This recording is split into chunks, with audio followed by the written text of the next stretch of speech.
بسم اللہ الرحمن الرحیم۔ ناظرین محترم، مدینہ حرم شریف مسجد نبوی میں ایک ایسی کھڑکی موجود ہے جو 1400 سال گزر جانے کے بعد بھی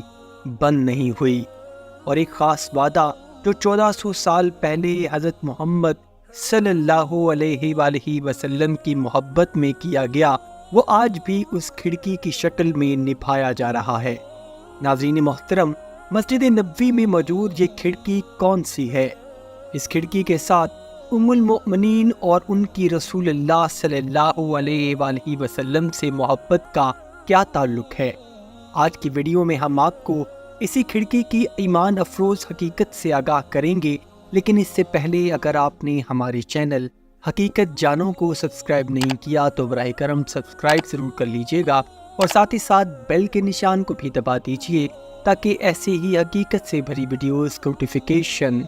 آپ کو ملتا رہے۔ ناظرین محترم، اگر آپ مواجہ شریف کے سامنے رسول اللہ صلی اللہ علیہ وآلہ وسلم کو سلام کرنے کے لیے بصد احترام کھڑے ہوں اور آپ اپنے پیچھے نظر ڈالیں تو آپ کو ایک بڑی کھڑکی نظر آئے گی۔ یہ کھڑکی 1400 سال سے کھلی ہوئی ہے اور قیامت تک کھلی رہے گی، کیونکہ ایک عظیم صحابی نے اپنی بیٹی سے وعدہ کر رکھا ہے کہ یہ کھڑکی کبھی بند نہیں ہوگی، لہٰذا 1400 سال گزر جانے کے بعد بھی یہ آج تک کھلی ہوئی ہے۔ اور ناظرین محترم، یہ اب تک کا سب سے بڑا اور طویل وعدہ ہے جس کو 1400 سال گزر جانے کے بعد بھی نبھایا جا رہا ہے۔ ناظرین گرامی، 17 ہجری میں جب حضرت عمر فاروق رضی اللہ تعالیٰ عنہ کی خلافت آئی اور اسلام اپنی پوری آب و تاب کے ساتھ پھیلنا شروع ہوا اور اسلامی فتوحات کا آغاز ہوا، اور اسی وجہ سے مسلمانوں کی تعداد میں کافی اضافہ ہونا شروع ہو گیا، اور مسلمان جوگ در جوگ رسول اللہ حضرت محمد صلی اللہ علیہ وآلہ وسلم کی خدمت اقدس میں حاضری کے لیے آنے لگے، جس کی وجہ سے مسجد نبوی میں جگہ کم پڑنے لگی، اور اس ضرورت کو دیکھتے ہوئے خلیفہ دوئم حضرت عمر بن خطاب رضی اللہ تعالیٰ عنہ نے مسجد نبوی کی توسیع کا حکم دیا۔ لیکن اس توسیع کے فیصلے میں حضرت عمر فاروق کو ایک بہت بڑی مشکل درپیش ہو گئی، وہ یہ کہ ام المؤمنین سیدہ حفصہ بنت عمر رضی اللہ تعالیٰ عنہا کا حجرہ مبارک جنوبی جانب اس جگہ واقع تھا جہاں آج مسلمان رسول اللہ صلی اللہ علیہ وآلہ وسلم پر صلاۃ و سلام کے لیے کھڑے ہوتے ہیں، اور یہ حجرہ جنوب کی جانب اکیلا تھا اور اس کی طرف مسجد نبوی کی توسیع مقصود تھی، تو اس لیے سیدہ حفصہ بنت عمر بن خطاب رضی اللہ تعالیٰ عنہا کے حجرے مبارک کو ہٹانا ضروری تھا۔ مشکل یہ درپیش آ گئی کہ سیدہ حفصہ رضی اللہ تعالیٰ عنہا کو اپنا حجرہ مبارک خالی کرنے پر کیسے آمادہ کیا جائے، جس مبارک حجرے میں ان کے شوہر آقائے نامدار رسول اللہ حضرت محمد صلی اللہ علیہ وآلہ وسلم سویا کرتے تھے۔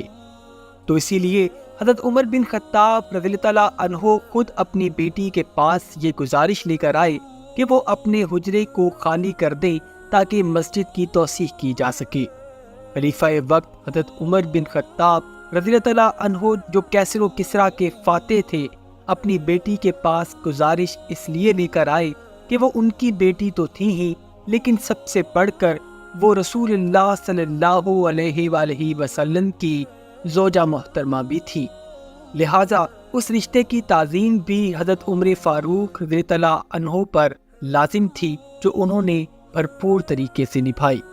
لیکن جب حضرت عمر فاروق رضی اللہ عنہ نے سیدہ حفصہ رضی اللہ عنہا سے حجرے کو خالی کر دینے کا ذکر کیا تو سیدہ حفصہ رضی اللہ عنہا پھوٹ پھوٹ کر رونے لگی اور حجرے کو خالی کرنے سے انکار کر دیا،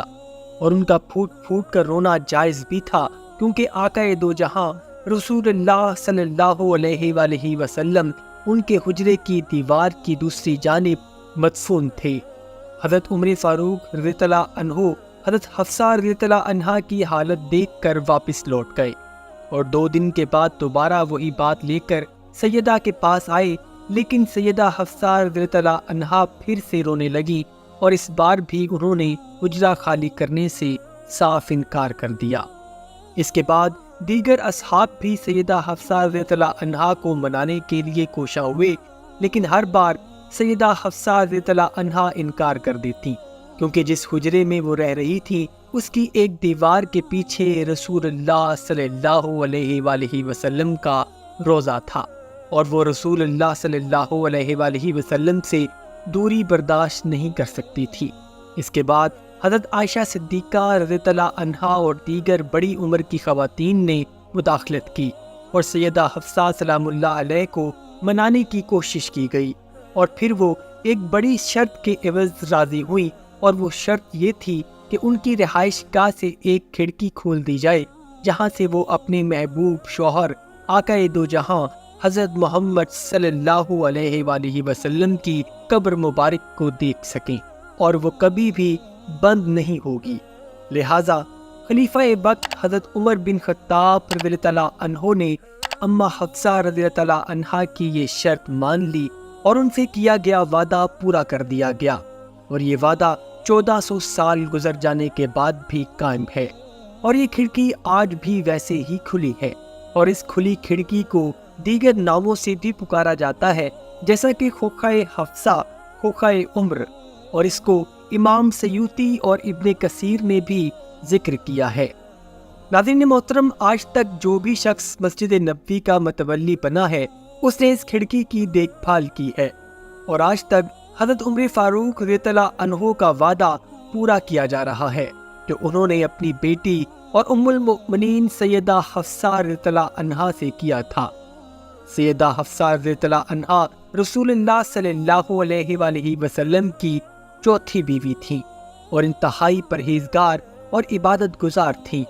اماں خدیجہ رضی اللہ عنہا، اماں سعودہ رضی اللہ عنہا، اماں عائشہ رضی اللہ عنہا کے بعد رسول اللہ صلی اللہ علیہ وآلہ وسلم نے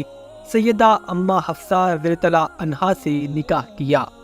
ناظرین محترم، سیدہ حفصہ رضی اللہ عنہا بہت ہی بلند ہمت اور سخاوت سیار خاتون تھیں، اور ان کو حضرت محمد صلی اللہ علیہ وآلہ وسلم سے بے پناہ محبت تھی، اور اپنی رحلت سے پہلے انہوں نے یہ وصیت فرمائی تھی کہ میرے بعد میرا تمام مال صدقہ کر دیا جائے۔ فہم و فراست، حاضر جوابی اور قوت فیصلہ میں انہوں نے اپنے والد بزرگوار کا مزاج پایا تھا،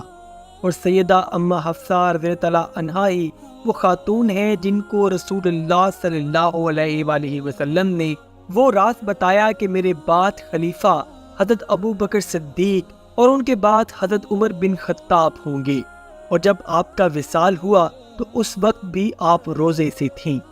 اللہ سبحانہ و تعالی ہمیں نیک عمل کرنے کی توفیق عطا فرمائے۔ وما علینا الا البلاغ المبین۔